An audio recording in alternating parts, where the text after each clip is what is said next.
Chapter 2 A Newcomer.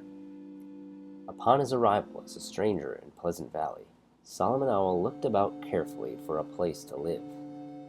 What he wanted especially was a good, dark hole, for he thought that sunshine was very dismal.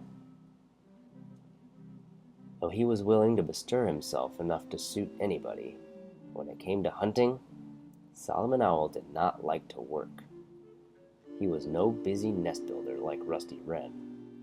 In his search for a house, he looked several times at the home of old Mr. Crow.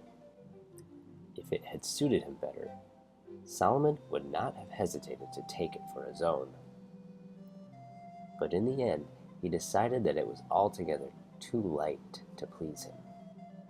That was lucky for old Mr. Crow, and the black rascal knew it too. He had noticed that Solomon Owl was hanging about the neighborhood, and several times he caught Solomon examining his nest. But Mr. Crow did not have to worry long, for as it happened, Solomon Owl at last found exactly what he wanted. In an old, hollow hemlock, he came across a cozy, dark cavity. As soon as he saw it, he knew that it was the very thing.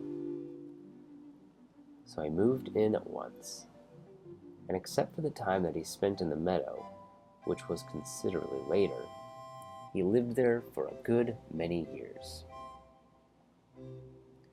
Once Fatty Coon thought that he would drive Solomon out of his snug house and live in it himself, but he soon changed his mind after one attempt to oust Solomon. Solomon Owl, so Fatty discovered, had sharp, strong claws and a sharp, strong beak as well, which curled over his face in a cruel hook.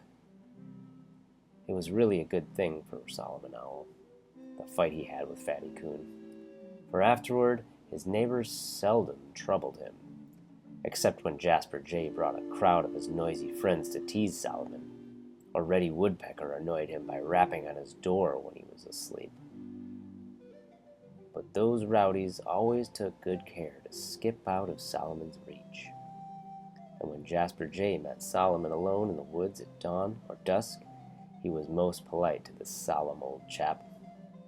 Then it was, "Howdy do, Mr. Owl," and "I hope you're well today."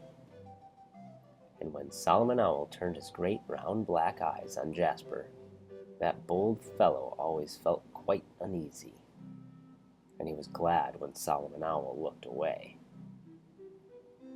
If Solomon Owl chanced to hoot on those occasions, Jasper Jay would jump almost out of his bright blue coat. Then Solomon's deep laughter would echo mockingly through the woods. You see, though not nearly so wise as he appeared, Solomon Owl knew well enough how to frighten some people.